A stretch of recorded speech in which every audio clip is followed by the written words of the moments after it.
Maybe I can save you a little time. Is Dracula worth a watch? Here's my review of the first episode. It's a Netflix show, so it should go without saying that it's well filmed. The musical cues and macabre visuals are reminiscent of old horror movies. In your face, off-putting, and weird, but not the fear of the unknown that makes me look around every corner when I've turned the lights off and I'm heading to bed. There are modern touches of camera work that are intriguing and help the reader understand what is real in a story narrated, in the first episode at least, by an unreliable narrator. The structure of the first episode is a frame narrative.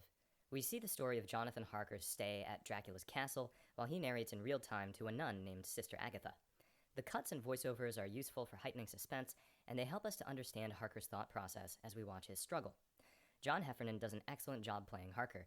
Sympathetic, soft-spoken, humble, hard-working, and lovably British. Harker doesn't understand what is happening, but I find the tension this creates is somewhat ruined because I, as a viewer, do know what's happening. The mysteries aren't truly unknowns for the viewer, alas. The pace of the first episode is slow. I found it boring. The episode itself is an hour and change.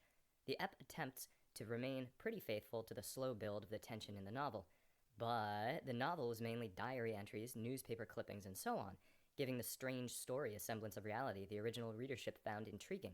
For us, with general knowledge of the story attained through pop culture, the effect is a bit spoiled. Moffat and Gaddis do their best to spice the story up with cool twists and dialogue I quite liked, but it takes such a long time for anything of note to happen. The attempted scares early on feel a bit like half-hearted attempts to correct this. Bats, zombies, babies, etc. But they're a bit too visible and in-shot to be suspenseful, a bit too corny to be frightening, and a bit too referential to be unique. They fell flat to me. The acting was strong, and I'm interested in the characters. I enjoyed Dracula himself, and from the transition between episodes 1 and 2 and the title of the show, it seems that he is to be the focal character of the story, so that's good. Sister Agatha is great as a heart-of-nails nun with some strange history. I sympathize with Harker and his fiancée Mina. As the episode reaches the final third of its runtime, the characters come together and poop goes horizontal in a way that is probably worth the slow start. I will continue watching. There's a lot of potential, and the fireworks at the end of the first episode made the slow build and some of the silliness early on worth it.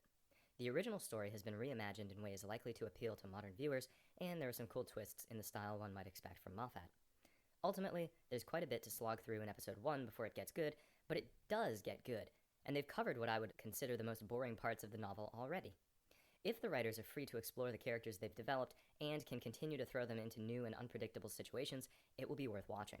If you're hoping to be scared, like you might be from something like Hill House, you're not going to find that same sort of suspenseful terror here.